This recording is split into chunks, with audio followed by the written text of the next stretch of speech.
म्हाळसा, कुठे चालला होता? मोकळ्या हवेत जरा शांत उभं राहावं म्हणून चालले होते. तुम्ही? मी माझ्या कक्षात जात होते. हे वाट पाहत असतील. या तुम्ही. बंधूंना प्रतीक्षा करायला लावू नका. हो, परंतु रात्रीच्या वेळी तुम्ही अशा एकट्या बाहेर का चालला आहात? देवी, ह्यावेळी तुम्हाला सांगून मला तुमचा विरस करायचा नाही. तुम्ही मला सांगितलं नाही तर मला वाईट वाटेल. तुम्ही अस्वस्थ असताना मी शांत कशी असेल? देवी, यांनी मला सांगितलं की आख्यानात जे घडतं आहे ते बानूला ठाऊक आहे. पण ते ऐकल्यापासून मला असा प्रश्न पडला आहे की तिला हे सगळं कसं ठाऊक आहे. मग ह्या संदर्भात तुम्ही श्री खंडेरायांशी बोललात का? हो, पण यांनी मला स्पष्ट असं काही सांगितलं नाही. तिला इतकं दूर लोटूनही इतक्या दूर राहून तिला इथे काय काय घडतं हे ठाऊक आहे. याचा अर्थ मी भ्रमात आहे असाच होतो ना देवी. तिला हे कसं ठाऊक आहे आणि तिला काय काय ठाऊक आहे हे मला शोधून काढायचं आहे. हे एकतर संदेश रूपात किंवा कोणत्या तरी दिव्य गोष्टीच्या सहाय्याने तिला कळत असेल. तुम्ही म्हणता आहात ते खरं आहे देवी. या व्यतिरिक्त तिला हे ठाऊक असण्याचं काही कारणच नाही. मग तुम्हाला काय वाटतं आहे? मला एक वेगळी शंका आहे देवी. हे कोणत्या मनुष्याने संदेश देऊन समजणार नाही. तिच्याकडे अशी काहीतरी दिव्य वस्तू आहे ज्यामुळे तिला हे कळतं आहे. हे तुम्हाला कशावरून वाटतं? आमचा विवाह ठरला होता तेव्हा यांनी मला एक दिव्य सुवर्ण दर्पण दिला होता. मी नेवासेला असूनही यांना बघू शकायचे, यांच्याशी बोलू शकायचे. पण जेव्हा हे बानूकडे गेले तेव्हा मी यांना वृद्ध होण्याचा शाप दिला होता आणि तेव्हा तो सुवर्ण दर्पण भग्न पावला. आज मला त्या सुवर्ण दर्पणाची आठवण आली आहे. परंतु ह्या साऱ्याचा शोध तुम्हाला कसा लागणार? हे स्वतः मला सांगते किंवा याचं उत्तर मला स्वतः बानू दे. परंतु ह्याने काय साध्य होणार म्हाळसा? जी वस्तू बानूला सहाय्यभूत आहे ती वस्तू मला नाहीशी करायची आहे देवी. परंतु त्याआधी तुम्ही श्री खंडेरायांशी बोलावं असं मला वाटतं. नाही देवी, माझे गुप्तचर चंदनपुरीला जातील आणि वस्तुस्थिती काय आहे हे मला इथे येऊन सांगतील. हो म्हाळसा, परंतु त्याच सोबत तुम्ही याचा देखील शोध घ्यावा की तुम्हाला जो भास होतो आहे, कोणीतरी तुमचं स्मरण करत आहे, ह्याचा अर्थ काय? असं कोण आहे जे तुमची आठवण काढतं आहे? हो देवी, तुम्ही जे म्हणता आहात तसंच मी करेन.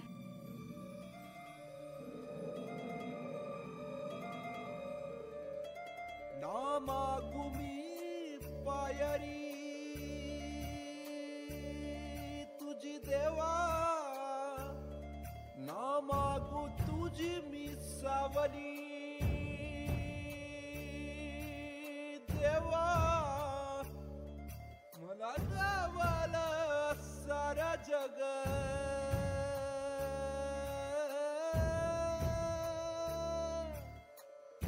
गोड मान बाबा हीच माझी सेवा.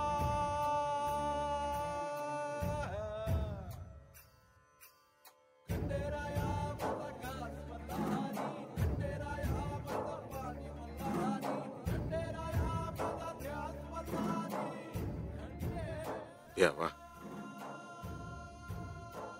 माया पोरीचं कसं होणार रे? अव माझा जीव अडकलाय तिच्यात. तुला हे असं मला बघवत नाही जी. अव दिस दिस सवताला कोंडून घेते ती. हे काय आहे देवा? माया पोरीला ह्यातनं बाहेर काढायची. असं नाही बघवत मला.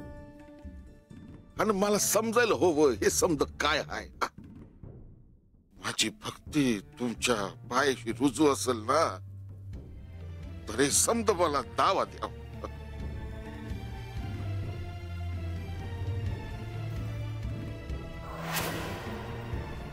अजमेर, तुझी इच्छा पूर्ण होईल.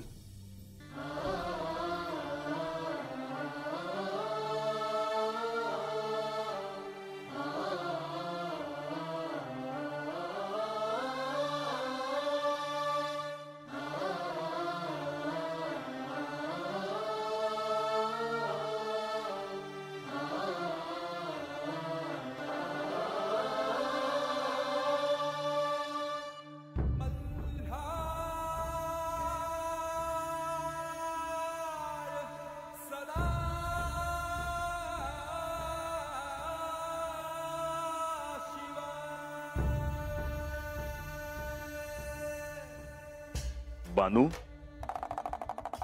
बानू,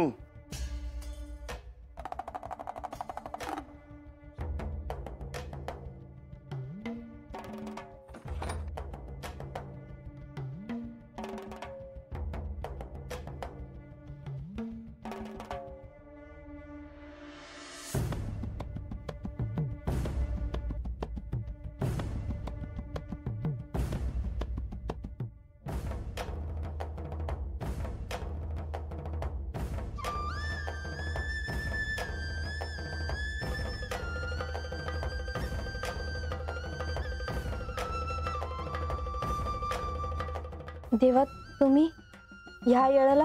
होय. बानू, कशी आहेस? तुम्हासनी तर ठावच आहे. बानू, सगळी जेजुरी शांत निद्रेत आहे आणि मी माझ्या भक्तांचं, ज्यांनी माझं स्मरण केलं आहे, त्यांच्या मी इच्छा पूर्ण करत आहे.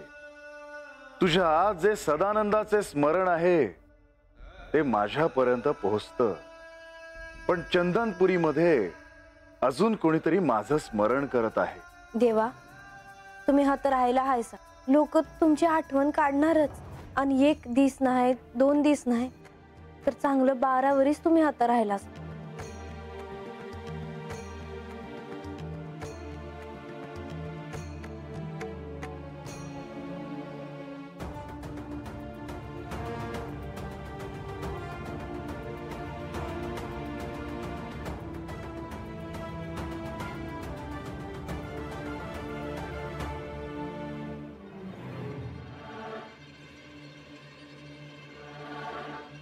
पर देवा, कोण आहे तो भक्त? बानू, तुझं बोलणं कोणीतरी ऐकत आहे.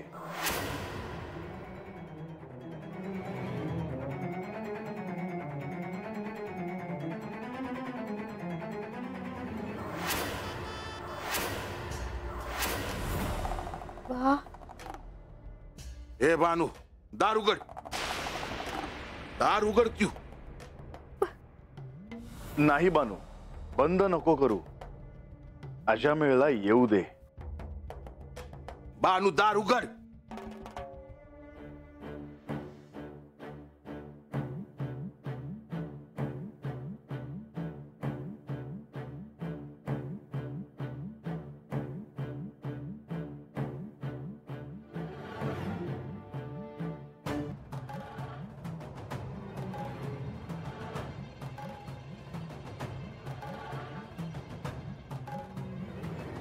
हे काय आहे?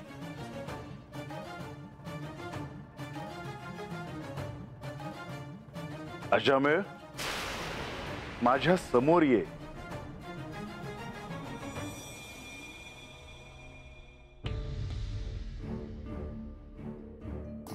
देवा, तुम्ही? अजामेळ, म्हणजे माझा आवाज तुमच्या पोतूर पोचला देवा? का नाही पोचणार? अरे, तुझे तर माझ्यावर ऋण आहेत. असं काही म्हणू नका जी. अजामेळ, रागवला आहेस ना माझ्यावर? अरे, आपलं ज्याच्यावर प्रेम असतं त्याच्यावरच आपण रागवतो, आणि मी माझ्या भक्तांना माझ्यावर रागवण्याचा पूर्ण अधिकार दिला आहे. हे शब्द कशासाठी? हे सर्व तुला बानू सांगेल. पण अजामेळ, मी तुझी इच्छा पूर्ण केली आहे. बानू, अजामेळला सर्व काही सांगून टाक. त्यात लपवण्यासारखं काहीच नाही. जी. अजामेळ, बानूशी बोलून घे.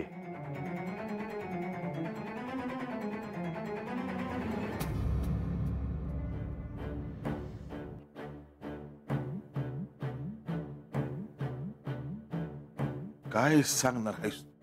वा, मी सांगते. आता माझ्यापासून काय काय लपलेलं आहेस तू? अरे, ऐक तरी. नाही, मला काय बी ऐकायचं नाही. अरे वा, देवानी सांगितलं आहे म्हणून तरी थांब. काय सांगणार आहेस? अरे, मला ह्यो हळदी कुंकवाचा करंडा इंद्रदेवांनी दिला आहे. कधी आणि कुठं?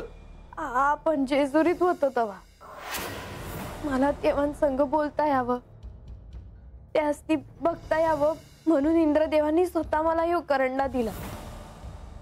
आणि मी हात बसून आख्यान ऐकावं म्हणून महाराजांनी स्वतः मला देवांचा सांगावा धाडला का ह्या करंड्यातनं आख्यान ऐक म्हणून.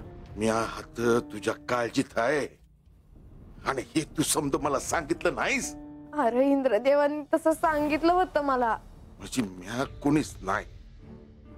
तसं न हो बा. तुला गडावर नाही ना राहता आलं तर संपलं की समज कशा पाय. अगं तू आस लावून बस ना, दुसरं काय बी होणार नाही बघ. मला आस नाही रे कसली. नाही, मला काय बी ऐकायचं नाही.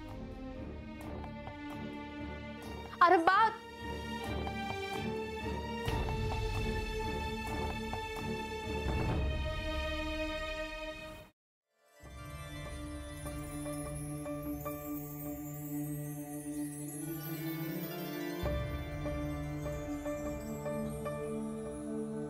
ओम श्री सूर्याय नमः. ओम श्री भास्कराय नमः. ओम श्री भानवे नमः.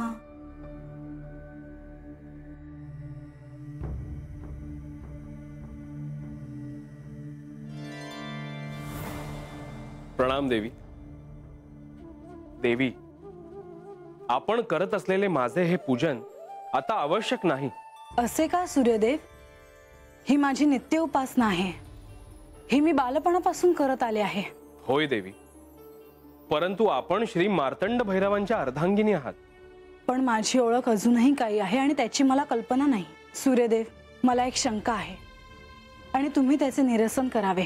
आपण आज्ञा करावी देवी. बानूकडे असे काय माध्यम आहे ज्याने इथे काय घडते हे तिला कळते? देवी, त्या संदर्भात मी आपल्याला स्पष्ट असे काही सांगू शकत नाही, परंतु आपल्याला कळेल असे सुचवतो. चालेल. देवी, बाणाईकडे एक दिव्य वस्तू आहे आणि ती तिच्या घरात आहे. ती कोणी दिली आहे ते मी आपल्याला सांगू शकत नाही देवी. सूर्यदेव, आणि ती श्री खंडेरायांनी दिली आहे का? नाही देवी, परंतु ती कोणी दिली आहे हे आपण मला विचारू नये. मी धर्मसंकटात सापडीन. बरं, मला एवढी माहिती पुरेशी आहे. आज्ञा असावी. आता मला खरं काय आहे ते कळायला फार वेळ लागणार नाही.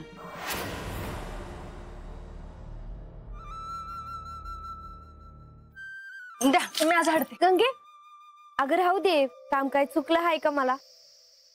तसं नव्ह, तुम्ही घरातून बाहेरच निघन असा. वस्ती उभी दिसना. नाही पडले म्या घराबाहेर. पर वस्तीवरले समदे कसे आहेत?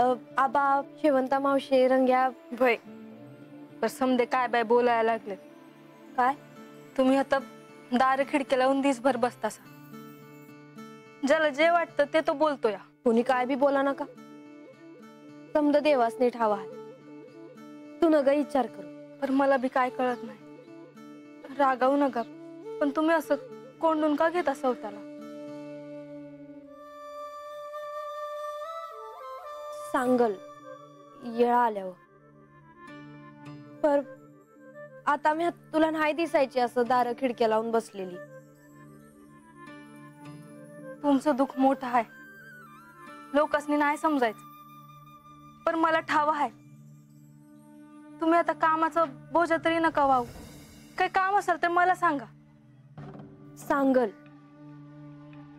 पर गंगे, कामात येळ जातो ग माझा आणि नुसतं बसून तरी काय करायचं? बाला बी मी पूजा केलेली आवडत नाही. त्याला असं वाटतं का पूजा करून तरी काय मिळालं मला? पर पूजा काही मिळवायचं म्हणून करते होय कुणी? पर हे समजासनी कसं कळायचं? मला बी कळत नाही, पर तुमचं ऐकून ऐकून काय बाय कळतं. बर, बोलतच उभे आहोत. काय देऊ तुला? काय न ग, तुम्हाला एक विचारू का? राग तर नाही ना येणार? गंगे, अगं विचार की. मी नाही रागवायची तुझ्यावर. जेजुरीहून देवांचा सांगावा नाही आला? कोणी आलेलं दिसलं नाही. तुमची काळजी वाटते म्हणून विचारलं मी. गंगे, तुला म्हणून सांग, गावभर करू नगस. देव भेटत्यात मला, बोलत्यात बी माझ्यासंग. काय सांगताय खरंच? होय, पर कसं कवा ते विचारू नका. मला खरंच लय बरं वाटतंय बघा. म्हणून तुम्ही असं दार खिडक्या लावून बसता सवय. आता मला समजलं. पर कुणासनी काय बी बोलू नकस, नाहीतर माझ्याशी गाठ आहे गंगे. नाही सांगणार. तुमची आण.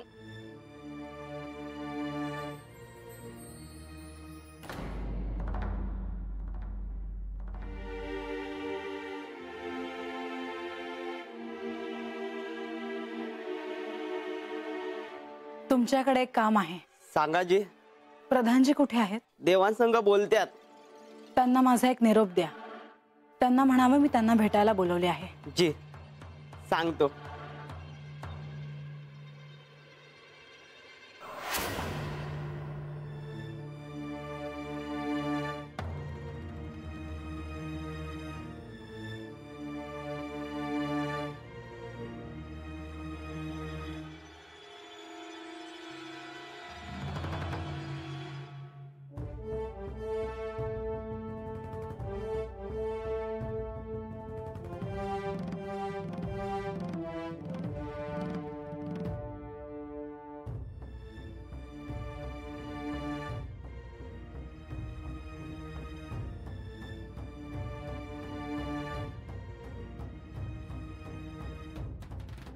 प्रधानजी, बरंच झालं तुम्ही आलात.